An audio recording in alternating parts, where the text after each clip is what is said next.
Welcome, Magab, everybody. Here is an album review. I've been on such a Krokus kick as of lately. I discovered Krokus on the radio. They played Heat Strokes back in 1980, and I had to buy that album because I love the song Heat Strokes. Ran out and bought Metal Rendezvous. Absolutely love that album. I should do a review of that one in the future. I did review it on my podcast, the Rock and Metal Combat Podcast with Ian Wadley. Check that one out. And then One Vice at a Time. I didn't get Hardware, but I got One Vice at a Time next. I loved it. They opened for Rainbow. I was there, and after they played, they went out to the T-shirts. And I bought a Krokus tour book, and I had them all sign it. So it was the first band I ever met in my life. It was awesome. And then Headhunter, my favorite Krokus album. That album smokes from beginning to end. There is a filler track on it, I think, but I think it's killer filler. And so I saw them on the One Vice at a Time. Then I saw them on this tour opening for Def Leppard on the Pyromania tour. Then on the Blitz, they opened. I saw Kiss Animalize 2 nights at Sunrise Musical Theater. Krokus opened both those shows, and I've never seen them since. But they were a great live band, and it was fun. They were a fun band, and this album is fun but metal. It is metal. I mean, there's a lot of stuff back then, you know, you called metal, and then as the years go by, it's been diluted.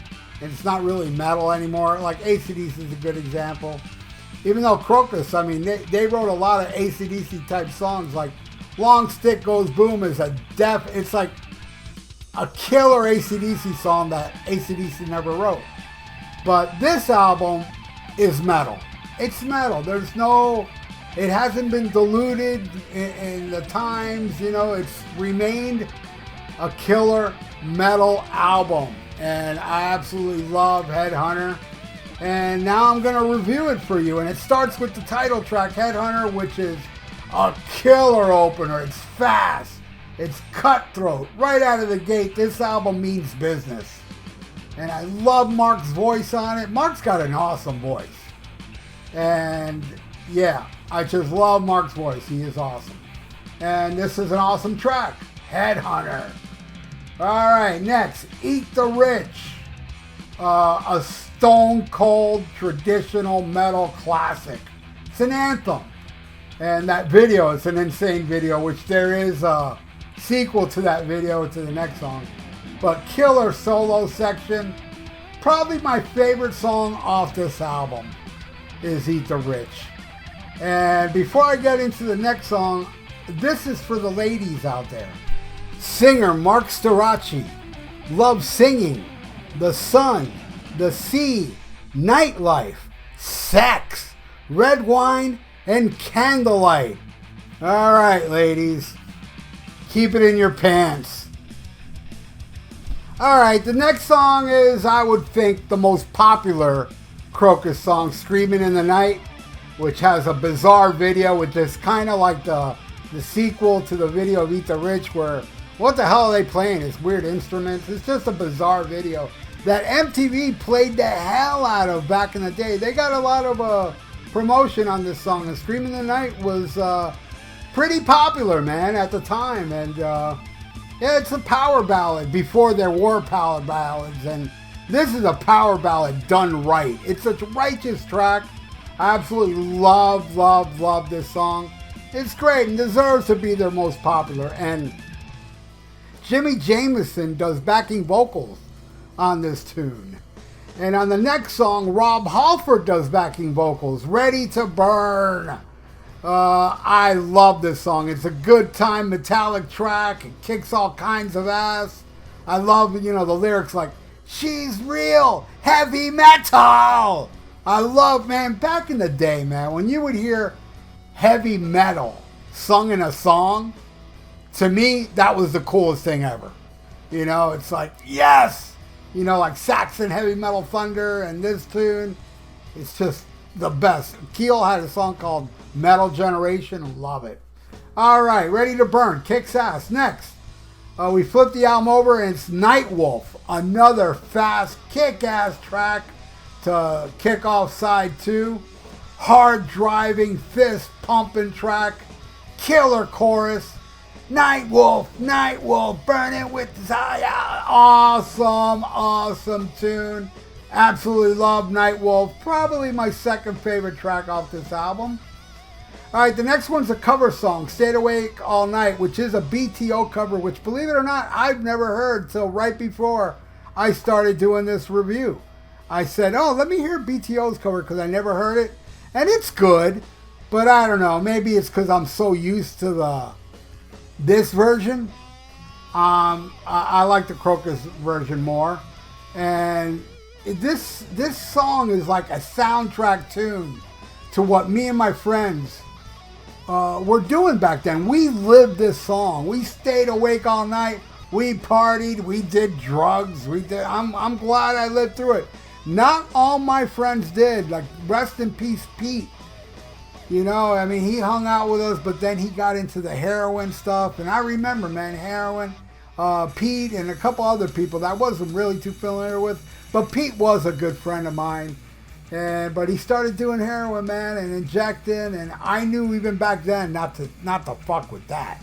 I did a lot of crazy drugs, but heroin, I was like, nah, I ain't doing it. And unfortunately, he died of an overdose. Dreadlock Pete, man. He's a cool dude. And rest in peace, Pete. And too bad, man. He chased the dragon.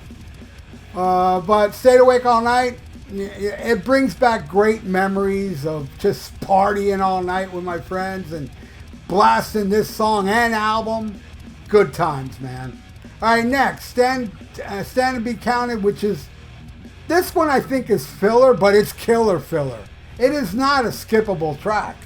I mean, this song, I wouldn't turn it off. It's good. It's a good tune. I'm not bashing at all. Unlike the next one, White Din, which is a pointless instrumental, but really, is it actually an instrumental? This is just like guitar effects, like making noise on a guitar.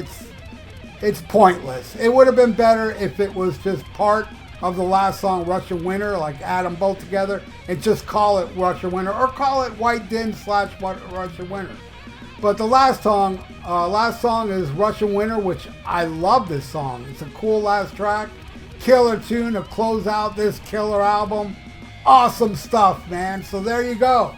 That is my review of my favorite Krokus album, Headhunter. And then, like, the next album, The Blitz, they were chasing fame. They were trying to do like a Pyromania type thing. It didn't really work. And then after that was even worse, man. An unlistenable album called Change of Address. Horrible album. I remember I bought it on cassette and I threw it away. I gave it a couple chances. I was like, nah. Threw it away. Then the next album, Heart Attack, was awesome. A great album, but by that time they already ruined their reputation, so nobody cared for the Heart Attack album. But man, if you want to hear a killer, probably, I would say it's my favorite Krokus song ever, is on that album. It's a song called Axe Attack. Just slaughtered, just a great tune, but it didn't do anything, and I guess they were dropped, and we didn't hear from Krokus for many years till they reunited. And they made a slew of albums afterwards that are more rocky rolly, not really my thing. To me, it's all about, Metal Rendezvous. That's the albums I want. If you're gonna check out anything, Headhunter should be first, then Metal Rendezvous, then Heart Attack, then One Vice at a Time. Check out those 4 albums. I think they're classic, killer, Swiss metal. So thank you all for watching this review of this album I absolutely love, Krokus Headhunter. And please subscribe to my channel if you haven't, and click that little notification bell, and like the video because it's good for the YouTube algorithms. So stay frosty, listen to Black Sabbath and Headhunter, and schmack 'em a gob.